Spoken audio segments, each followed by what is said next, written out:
Lección 12. La partícula espiritual y su acción en el mundo a trabajar o experimentar. En lección anterior, señalamos que el todo espiritual y su partícula proyectada son uno, y que lo que denominamos partícula que el espíritu proyecta desde el plano en que se encuentra ubicado al mundo de encarnación en el que deberá experimentar, podría considerarse un tentáculo retráctil que lleva al espíritu a ese plano y mundo, solo en la medida y proporción necesarias para la completa realización de las experiencias que ese ser debe obtener allí. Una vez cumplidas debidamente las experiencias, cesa de actuar la energía de proyección que, en esa forma tentacular, ha llevado al espíritu hasta el plano y mundo de experiencias, y las vibraciones espirituales que fueron proyectadas se reintegran cada una al aspecto correspondiente en el espíritu, es decir, las vibraciones mentales a la mente espiritual y las vibraciones sensoriales al alma espiritual, transmitiéndole al espíritu lo adquirido a través de su acción, lo cual es asimilado por el espíritu como sabiduría y poder de bien. Esto significa para el ser progreso evolutivo. Cuando una partícula proyectada debe continuar en otro mundo la experiencia que pidió realizar y, en consecuencia, no puede aún reintegrarse a su todo, al cambiar de mundo, lógicamente otro mundo ubicado en un punto inmediato superior de evolución, encuentra en él sustancias mental, emocional, sensorial y demás, cuyo punto vibratorio inferior es similar al punto vibratorio de la sustancia equivalente que ya correspondía en el mundo que abandonó a los cuerpos físicos invisibles de esa partícula espiritual. Por lo tanto, resulta fácil al todo espiritual ubicar su partícula en el plano astral de ese otro modo, y a ésta le resulta fácil también formar sus nuevos cuerpos de acción. Recordemos que el plano astral de un mundo comprende todos los planos físicos invisibles más el plano espiritual correspondiente a la vibración de todos los aspectos espirituales que están experimentando en ese mundo, chispas divinas, soplos espirituales y partículas espirituales encarnadas en ese mundo, incluyendo las que deben morar en él en espera de una nueva encarnación. La partícula espiritual que ha cambiado de mundo lleva consigo como necesidad kármica las superaciones necesarias dentro de la experiencia que aún no ha logrado, las que deberá ineludiblemente obtener en el mundo que abandonó o en otro mundo que se encuentre en un punto evolutivo exactamente igual al de aquel en el momento en que la partícula cambió de planeta. Así, cuando la partícula espiritual fortalecida por la tarea desarrollada en ambiente menos hostil retorna a la Tierra, por ejemplo, para trabajar y superar lo que dejó pendiente de superación, ello le resulta ya más fácil. Cumplir totalmente una misión como la que deben cumplir los espíritus misioneros significa trabajar con el alma liberada por la superación de la presión ejercida a través de su alma humana y de su mente humana por la vibración de amor propio y toda su secuela: egoísmo, orgullo, vanidad, ambición y demás, es decir, trabajar vibrando en perfecto amor. Si no la logra en una encarnación, la partícula espiritual deberá continuar trabajando en el plano astral y luego nuevamente en el plano físico hasta obtenerla y poder entonces reintegrarse a su todo espiritual. Pregunta: ¿la constitución de sus cuerpos físicos invisibles que realiza la partícula al encarnar significa acción jerárquica?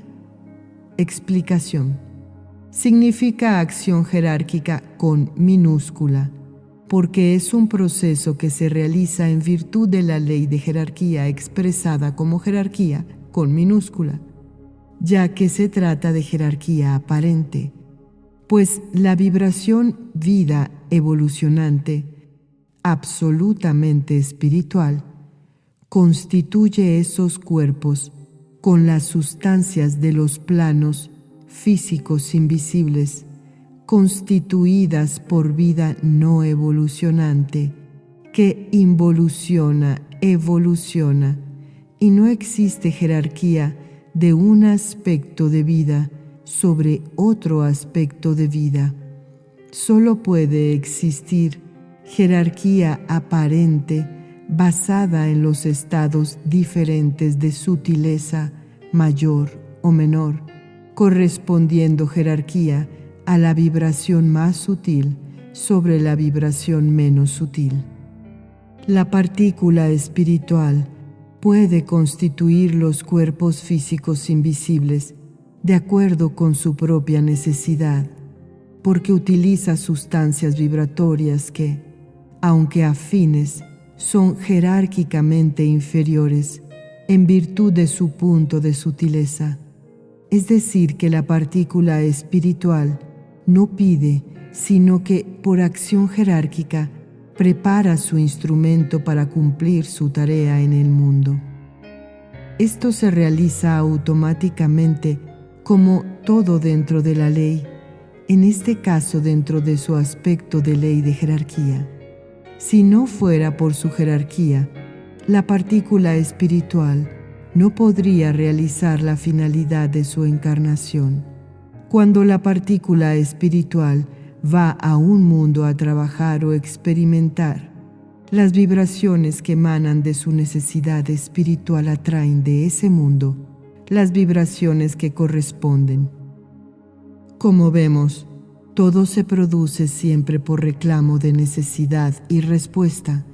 Todo es perfecto y podríamos decir automático dentro de la ley. De lo que antecede, se desprende que el mundo al formarse tenía su sustancia mental, su sustancia emocional y su sustancia sensorial. Y cada sustancia tiene en sí una gradación que va desde lo mínimo hasta lo máximo correspondiente al planeta dentro del plano en el momento de su formación. A medida que el planeta va evolucionando y progresando, se capacita para recibir seres como mínimo en mayor evolución que el mínimo anterior, a la vez que en mayor evolución como máximo, pues se va produciendo una permanente sutilización en las sustancias de los diferentes planos del mundo. La ley señala al espíritu su necesidad y a través de su partícula el espíritu elige la forma de cumplirla.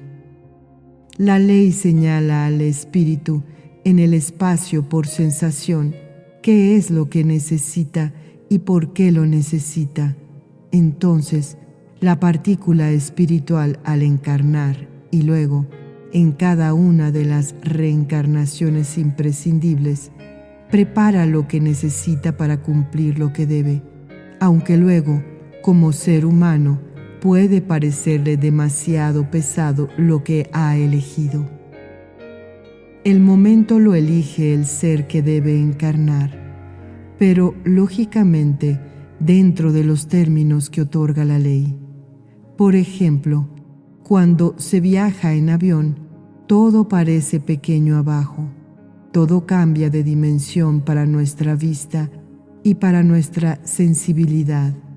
Así, cuando el ser está en el espacio, puede solicitar tareas o circunstancias humanas muy difíciles y duras, porque estando en el espacio, el tiempo que durará esa prueba le parece brevísimo, porque espiritualmente se vive en el tiempo sin medida, pero estando ya encarnado en la tierra, la sensación dimensional cambia y todo es mucho más prolongado, más pesado y hasta puede llegar a parecerle insoportable. Pregunta: ¿por qué causa puede debilitarse la partícula espiritual encarnada? ¿Cuál es el proceso a través del cual puede producirse ese debilitamiento? Explicación: la partícula espiritual encarnada puede debilitarse si no ejerce firmemente su voluntad para rechazar la presión de las vibraciones densas o negativas que ejercen sobre ella el plano y el mundo a través de los cuerpos físicos invisibles, lo cual ocurre con frecuencia cuando no se posee mayor evolución y cuando se carece de conocimiento espiritual. El todo espiritual envía su energía al reclamo de su partícula encarnada, pero al reclamo dentro de la ley, es decir, cuando la partícula reclama a su todo energía para la realización de trabajo positivo, pero no para hechos negativos, porque esto último significaría obrar en contra de la ley, fortaleciendo lo negativo. El alma humana y la mente humana no tienen vida propia, sino que tienen vida merced a la energía que reciben de la partícula espiritual que las utiliza, es decir, del alma superior y de la mente superior respectivamente. Y si el alma y la mente humanas vibran en negativo, llega un momento en que la partícula espiritual se debilita, pues su reclamo de energía a su todo no obtiene respuesta y no puede ya suministrarle más que un mínimo de su propia energía, lo cual la va debilitando y el alma y la mente humanas se van debilitando también. Pregunta: ¿hay seres que podemos considerarlos primitivos pese a que viven en sociedad? ¿Espiritualmente están en condiciones de pedir encarnaciones? Explicación: esos seres que nosotros podemos percatarnos de que espiritualmente son primitivos, aunque viven en sociedades avanzadas, son seres a los cuales las mentes superiores que los guían les están proporcionando una experiencia de convivencia que después, en el plano astral, ellos tendrán que analizar, guiados siempre por las mentes superiores, para que les penetre esa sabiduría constituida por las deducciones que surgirán del análisis de las experiencias realizadas. Sería como reforzar la conciencia. Aunque la conciencia de bien y de mal es una, y la conciencia con voluntad de acción es otra toma de conciencia. Una vez en el plano astral, los seres hacen una nueva toma de conciencia. En el espacio nace primero, en los soplos espirituales que terminaron sus experiencias como tales, la conciencia de bien y de mal que le da al ser responsabilidad de sus actos, pero no una responsabilidad absoluta, porque necesita siempre la guía y la ayuda de las mentes superiores. Después del primer ciclo de experiencias, que demanda varias vidas sucesivas, En el plano astral del mundo, donde estuvieron experimentando a través de su partícula, los seres realizan la toma de conciencia de su realidad espiritual y de su necesidad espiritual. Con esa toma de conciencia, el espíritu retrae su partícula, asimila como sabiduría permanente todo cuanto las experiencias que realizó le han proporcionado, y después de un periodo que no puede precisarse, pues depende del estado vibratorio en que se encuentre, pide iniciar con completa responsabilidad otras experiencias. Pregunta: ¿está ya en condiciones de pedir experiencias en un plano? Explicación: sí, está en condiciones de hacer una experiencia en un mundo y continuarla después en otros mundos. La ley se lo concede. Primero, experimentará nuevamente en el mundo donde ya estuvo, y luego podrá continuar en otros mundos del mismo plano, como ya lo hemos estudiado. Eso depende de lo que haya absorbido y asimilado de las experiencias realizadas. Pregunta: ¿puede un ser pasar en su partícula espiritual de un mundo a otro sin necesidad de haber completado la experiencia en ese mundo? Explicación: sí. Cuando la ley le permite pasar a otro mundo en un mismo plano, porque vino a hacer experiencias en un plano, si no, no podría ir a otro mundo. Puede dejar experiencias pendientes para completarlas más adelante en aquel mundo, si es que en él no tenía las fuerzas necesarias para realizarlas íntegramente. En tales casos, el ser va a otro mundo en el que se fortalece, porque está en un medio menos hostil, pero queda pendiente aquella deuda que más tarde irá a pagar. Ello es posible porque pidió hacer experiencias en un plano.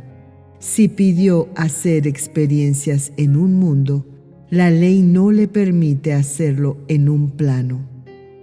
Pregunta: ¿puede haber casos especiales de doble encarnación simultánea en que un ser proyecte dos partículas espirituales a mundos distintos? Explicación: sí, pero siempre en cumplimiento de misiones. No puede ser para efectuar experiencias, porque no sería justo que la ley permitiera que un ser hiciera experiencia doble. Con doble tarea sí, pero no con doble experiencia. Esto lo pueden llevar a cabo seres crísticos o de núcleos muy avanzados, y como en esos casos la tarea doble beneficia a todo el núcleo espiritual, no hay injusticia, sino amor en ello. Pregunta: ¿puede darse el caso de hermanos gemelos que sean un mismo ser que toma dos cuerpos en dos proyecciones? Explicación: no. Son dos seres distintos. Los que podrían tener en común son los cuerpos físicos invisibles. En ese caso, tienen el mismo pensamiento, la misma sensibilidad emocional sensorial, es decir, que piensan y sienten simultáneamente en similitud, pero cada uno le imprime su propio sello y es responsable de lo suyo. Pueden tener una sola alma para ambos, es decir, un alma en común, porque en su formación interviene el cuerpo emocional sensorial de la madre, pero lógicamente cada uno de ellos con el aspecto vibratorio que corresponde a su propio espíritu. En esa alma en común, en cuya formación la madre colaboró con los espíritus que la utilizarían, cada espíritu la preparó con las vibraciones que necesitaba. Pero el aspecto de sensibilidad es común a los dos cuerpos. Hay casos muy raros. Por ejemplo, tengo referencias fidedignas de un caso de dos mellizos que en una oportunidad uno de ellos se quemó un dedo al meterlo en un pote de dulce caliente y enseguida el otro, que jugaba en otro lugar de la casa y no podía verlo, comenzó a dar gritos de dolor.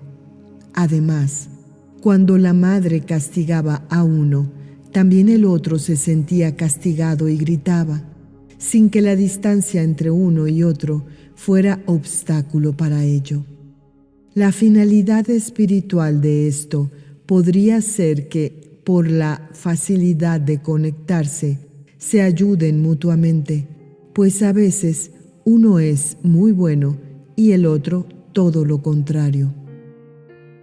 Sabemos que la mente y el alma humana son sustancia del plano mental y sustancia del plano astral, emocional, sensorial, respectivamente, pero sustancias que no desarrollan vida propia. Esas sustancias poseen latentes capacidad para generar pensamientos, capacidad para sentir, pero solo capacidad latente, pues para poder actuar necesitan la energía de la mente superior y la energía del alma superior respectivamente. Sin esa energía, solo son sustancia mental y sustancia astral que no actúan. La partícula espiritual posee la energía que le corresponde como partícula de su todo espiritual, pero no toda la energía necesaria para la completa realización de toda la experiencia que debe efectuar. Esa energía que necesitará, la partícula la va reclamando a su todo espiritual en la medida que su trabajo la requiere. El trabajo que debe realizarse reclama la energía a la partícula y la partícula la reclama a su todo espiritual.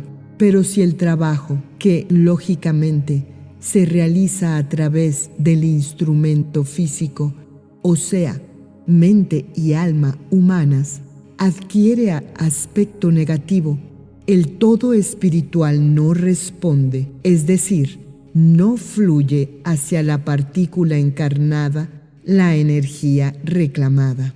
La mente y el alma humana necesitan energía para actuar, energía que reclaman a la partícula. Cuando el trabajo es positivo, la partícula actúa como transmisor de energía de su todo espiritual. Pero si el reclamo es para acción negativa, la partícula solo puede suministrar su propia energía, porque, como dijimos, para acción negativa no recibe respuesta de su todo espiritual. En esos casos, la partícula pierde energía y se debilita más y más, pues recibe de su todo solamente el mínimo vital. Pregunta: ¿qué diferencia hay entre la vibración del cuerpo emocional sensorial y la del cuerpo mental? Explicación: la diferencia está en la calidad y en la sutileza. La vibración del cuerpo emocional sensorial puede, por ejemplo, alcanzar un cierto punto de sutileza, que podría ser casi igual a la sutileza que posee la vibración del cuerpo mental, pero es vibración o sustancia astral y no sustancia mental. Es decir, que se diferencia en su calidad inherente a la función específica que a cada uno concierne y en la sutileza natural que esa calidad implica. Nunca la vibración de un cuerpo mental podría ser igual a la de un cuerpo emocional sensorial, ni la del cuerpo de la voluntad ser igual a la del cuerpo mental. Son vibraciones diferentes, aunque cada cuerpo va evolucionando y adquiriendo progresivamente mayor sutileza. Pueden ser paralelas en progreso, pero no iguales en calidad vibratoria y en sutileza natural. Ejemplo, el alma de un ser de mucho progreso puede tener un alma tan sutil como la de la mente de un ser en progreso inferior, pues la vibración mental es, por naturaleza, más sutil que la vibración astral, pero se trata de otra calidad diferente, y nosotros le asignamos jerarquía a la vibración de la voluntad sobre la vibración mental y la vibración astral, y a la vibración mental sobre la vibración astral por la capacidad de cada una para el uso a que están destinadas en virtud de su calidad. La vibración mental es de una calidad que, como decimos, tiene jerarquía con minúscula sobre las vibraciones emocionales sensoriales, porque en el concierto vibratorio que conforma un ser, éste tiene que expresar las vibraciones jerárquicas de la mente superior y las vibraciones emocionales sensoriales deben expresar las vibraciones del alma superior. Además, en ambos casos, de expresar las vibraciones afines de carácter humano. Por lo tanto, las vibraciones físicas invisibles que deben expresar esas vibraciones superiores deben guardar entre sí la misma posición, la misma relación. Pero no existe en realidad jerarquía, sino que nosotros se la asignamos de acuerdo con la capacidad que a cada una le otorga su calidad vibratoria y su sutileza natural. Pregunta: en el alma o cuerpo emocional sensorial, ¿cuál es el aspecto más sutil? ¿El emocional o el sensorial? Explicación: no se puede generalizar. Depende de la persona y de su punto espiritual de progreso evolutivo. Cuanto más evolucionado es el ser encarnado, más se identifica el aspecto sensorial de su alma humana con las sensaciones de su alma superior, y a la vez va perdiendo fuerza el aspecto emocional, ya que el alma superior no tiene emociones. Estas corresponden solo al alma humana. Las chispas divinas y los soplos espirituales que están experimentando en los vegetales y en los animales también poseen vibración astral y, en consecuencia, capacidad emocional sensorial. En los animales es fácil reconocerlo, y con amor y perseverancia descubriremos respuestas y reacciones maravillosas en las plantas. Sobre este tema existen algunos tratados sumamente interesantes. Pregunta: ¿los cuerpos físicos invisibles tienen forma por acción de la vibración densificadora?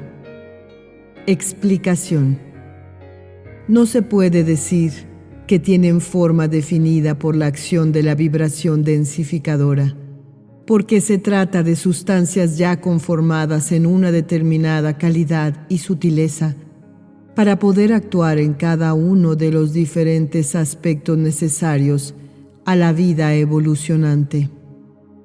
Los cuerpos físicos invisibles no tienen vibración densificadora en absoluta, ni tienen forma estable.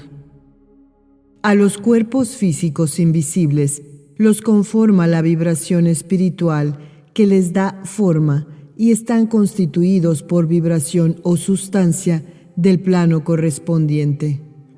La partícula espiritual, para constituir lo que va a necesitar para actuar en el medio físico, necesita el aspecto mental y el aspecto astral, y utiliza del plano respectivo todas las vibraciones necesarias para el desarrollo de su actividad con el cuerpo mental y con el cuerpo astral. Al interpenetrar todas las células del cuerpo físico visible, los cuerpos físicos invisibles adoptan una especie de forma determinada por la forma física visible, pero como son de vibración más sutil, no se pueden limitar a la forma física visible, sino que tienen que sobrepasarla. No se puede decir que tienen tal forma, sino que están en esa forma. No tienen forma, porque la forma procede de algo. Están contenidos en la forma, como el líquido que está contenido en un vaso. En cambio, los cuerpos físicos invisibles permanentes, básicos, no tienen la forma de cuerpo físico visible, pues están con la partícula.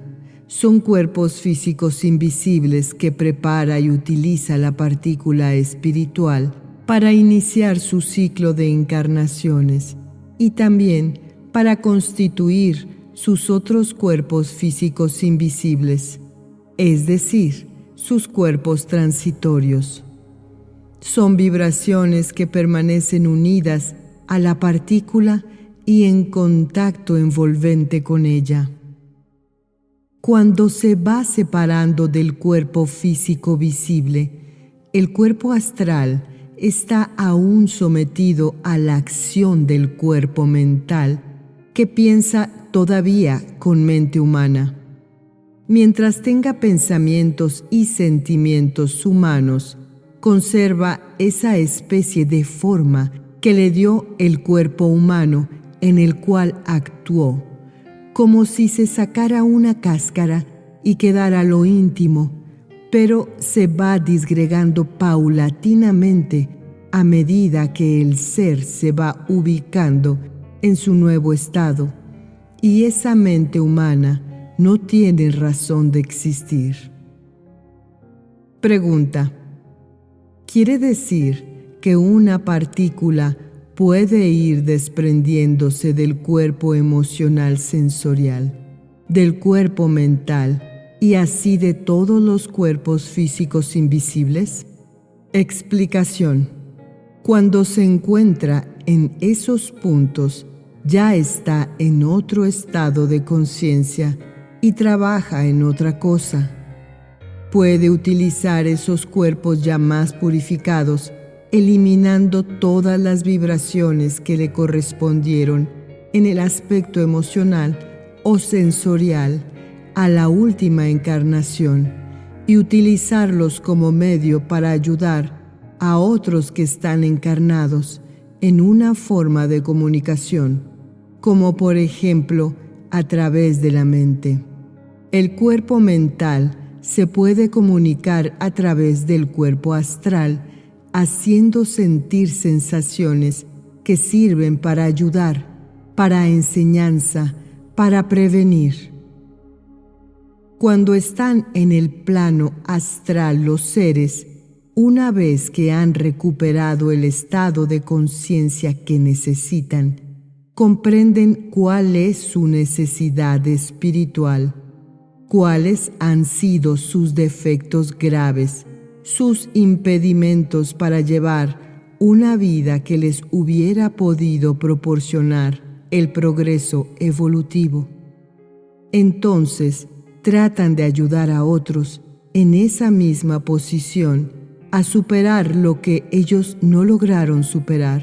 Por la ley, que es tan amorosa, que les proporciona esas tareas, precisamente para que a través de esas vibraciones que por amor ellos reclaman para ayudar a otros, les llegue a ellos las fuerzas necesarias para, en su próxima encarnación, poder superar más fácilmente lo que no pudieron superar en encarnaciones anteriores. Así reciben las vibraciones que piden y utilizan para bien de otros y que, lógicamente, actúan también en ellos. Todo lo que sale de nosotros a nosotros vuelve. Pregunta: ¿por qué los seres del astral se presentan con diferentes formas? Explicación: a través de su cuerpo, de la voluntad y mediante creaciones de su propia mente, esos seres pueden expresarse sutiles o densos, con una forma u otra, vestidos de rojo, de verde o cualquier otro color, con cara triste o con cara alegre, y eso no significa que tengan cara triste o cara alegre, sino que con ello desean significar algo.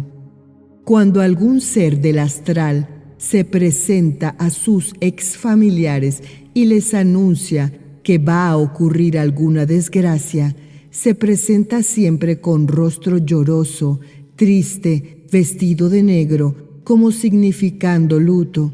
En realidad, ellos no tienen ropa para cambiarse y vestirse de negro. Esas son todas formas mentales, creaciones de su propia mente.